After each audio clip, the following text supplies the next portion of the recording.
enhancing our strengths and improving our weaknesses. Happiness is not determined by material possessions or by the acceptance of others. Happiness is an emotional state that arises as a consequence of knowledge, acceptance, esteem, and self-development. In other words, it appears as a result of a good relationship with yourself. This may sound easy, but it requires a lot of work. In this process, I suggest some steps. 1. Know yourself, accept yourself, and love yourself as you are. Make your virtues and flaws conscious. A good exercise is to make a list of both, and then ask someone who loves you to give you sincere feedback on whether you can add any virtues or flaws based on characteristics that you may not see. Next, you should become aware of the emotions you feel as they arise, so you can understand the cause of those emotions. One of the emotions I emphasize for this exercise is anger. Understanding what makes you angry says a lot about you. Additionally, when you become aware that you feel anger and understand what caused it, you can usually release it, and that emotion disappears.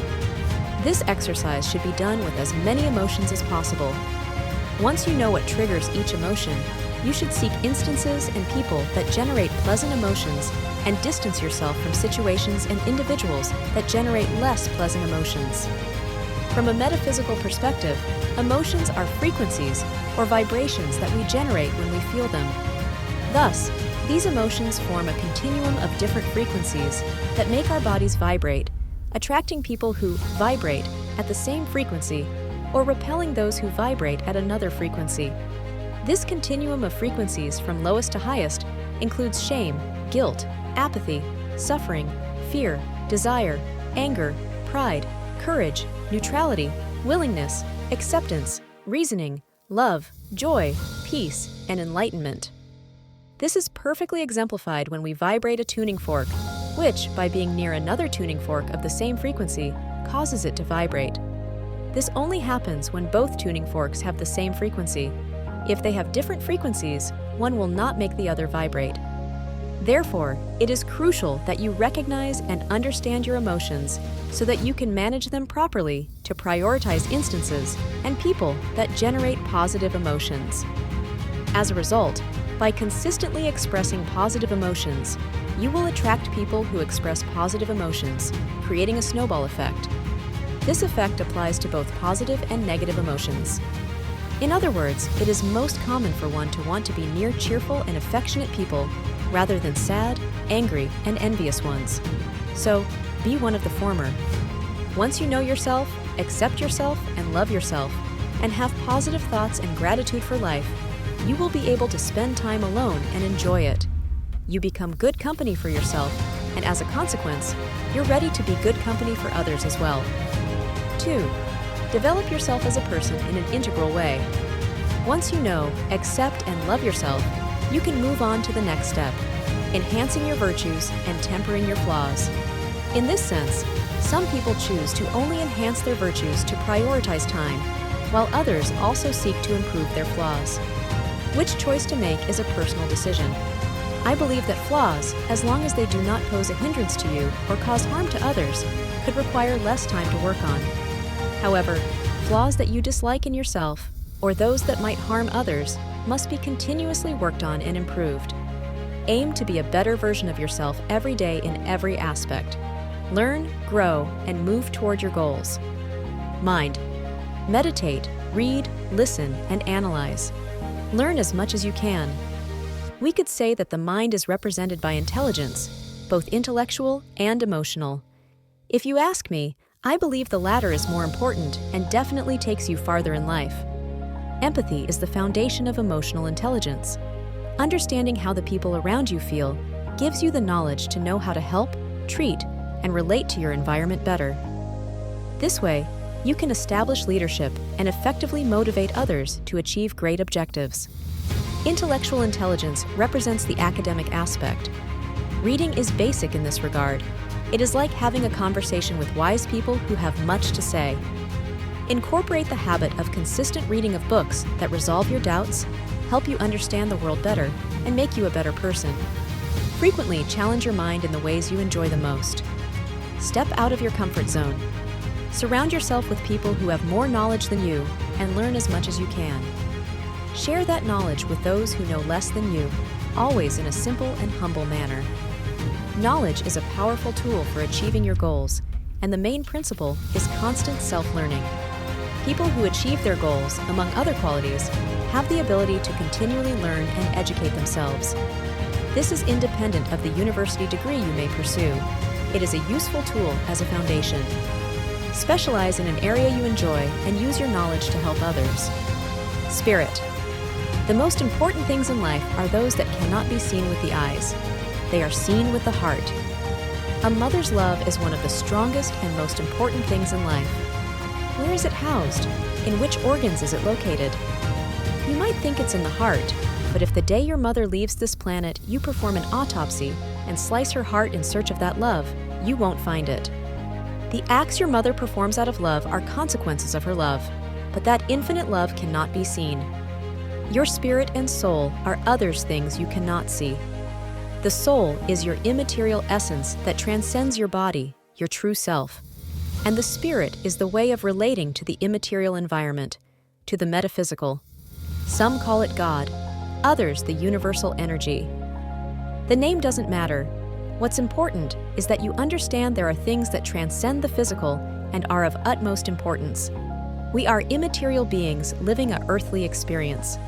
We have come to learn, each with our own karma, essentially what we are here to learn, which will persistently lead us to stumble upon the same stone until we learn to recognize it and no longer trip over it. This is in the context of the belief that a soul has many lives and thus reincarnations, where each soul has a different level of development determined by the number of lives and experiences from which it has learned. Many religions assign different names and evaluate the history of religion from different angles, but the crucial point is that you understand that we are much more than what can be seen with the eyes. We are governed by natural laws that transcend the material. We are energy. Your body is made up of organs that consist of cells, which consist of atoms, and in turn, these consist of electrons, similar to those that generate electrical energy. Our heart has a rhythm and contracts due to an electrical current, sinoatrial node, which is measured through an electrocardiogram, a graphical representation of that electrical current. Your brain operates through electrical currents, measured by an electroencephalogram, which, like the electrocardiogram, represents the brain's electrical activity. In muscles, it's measured by electromyography, which is essentially the same. We are energy. We are frequencies. Tesla stated long ago, "If you want to discover the secrets of the universe, think in terms of energy, frequency, and vibration." Our thoughts are a powerful energy that functions as frequencies to attract great things, but also negative things. Always strive to have positive thoughts. The same applies to the music you listen to. Music can change our mood and make us vibrate at a different frequency. Do you remember that each emotion had a specific frequency? Everything is interconnected. Be mindful of your thoughts, the people around you, and the frequencies to which you are exposed. Dr. Royal Rife, in the early 1900s, managed to cure multiple diseases, including cancer, through high frequencies, higher than what can be perceived by the ear, as some bacteria, viruses, and cancer cells died when exposed to these elevated frequencies. This has been replicated in modern times under a microscope, generating cell death in leukemia cells at extremely high frequencies, ranging from approximately 100,000 to 300,000 Hertz. What happened to the invention and the doctor? The reality is that this machine threatens the functioning of the health and economic system, which is why he died under suspicious circumstances, his invention discredited. This has repeated throughout history with various inventors or doctors, such as Stanley Meyer, who created a car that ran on water, or doctors who claimed to cure cancer with healthy food, Frank Suarez, among others. Why? The truth is that the Western world is dominated by large corporations that own pharmaceuticals, the food industry, and media outlets. It's a perfect business model. They promote consumption and unhealthy eating through media that make us sick, then give us medications that make us even sicker to maintain the business and power. We are a herd. This is an awareness of how the world operates. Spiritually, you must recognize your true self, the one that transcends the physical, and understand the metaphysical world. You need to find out what you are, here to learn and what you can contribute. Enjoy the car you want, the house you desire, and worldly pleasures, but don't forget that these are accessories. The vital question is why you want that car: to impress others, to compensate for low self-esteem, or to enjoy it for yourself without the need to show it off. A big house to feel successful or to share. The important thing is the company and the reasons for your pursuits. This is what I mean by spiritual development. Be free from the opinion of others. Do things out of conviction, and not for recognition or as compensation for low self-esteem. Be happy. Books I recommend include The Medical Mafia, The Tibetan Book of Living and Dying, Many Lives, Many Masters, The Book of Spirits, Done Deal, and Bonds of Love. Body. Your body is the most personal thing you have from a worldly perspective. It is your temple and is the only thing that will accompany you from the moment you are born until you leave this world.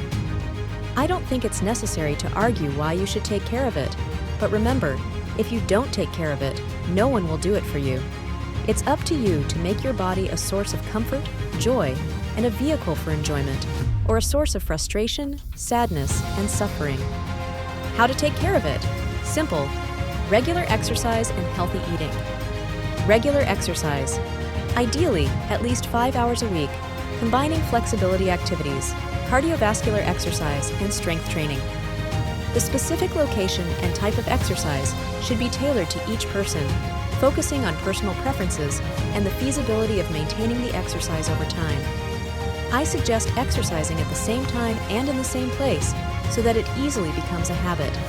It should be as routine as brushing your teeth or taking a shower. The body is physiologically designed to move and stay active. Exercise releases endorphins, making you feel physically, emotionally, and psychologically better when done regularly. It also optimizes your intellectual performance. Eat healthily: fruits, vegetables, nuts, and unprocessed white meats. Avoid bread, butter, and animal fats. Steer clear of processed foods and milk. If there's any drink to skip, it's milk. It is unnatural to take milk from another animal and drink it as adults. We are the only mammals that consume milk from other adults, particularly pasteurized milk, which deteriorates its positive properties and introduces hormones. And finally, most importantly, remember that sugar is poison. Recommended books: The Miracle Enzyme, Hiromi Shinya, and Grain Brain, David Perlmutter, both written by doctors. Heart represents love, kindness, simplicity, and interpersonal relationships, especially with family. You should develop and nurture your relationships with those who love you, starting with your family. The best gift you can give someone is your time, attention, and dedication. We are made to love and be loved. It is part of who we are, and failing to do so will only bring unhappiness and frustration. Enjoy the simple things in life with your loved ones. Faith. To live a fulfilling life, developing faith is essential. Don't get me wrong, I don't mean religious faith. I refer to having certainty in the invisible, having faith in people, starting with yourself and your capabilities, faith in your projects, and in the fruits of your actions. Have faith that you will achieve everything you set out to do. Be certain that you are capable of achieving everything you set your mind to, and you will. But beware, as if you believe you cannot achieve it, you will also be right. Faith moves mountains. It will move every mountain you need to reach your destination.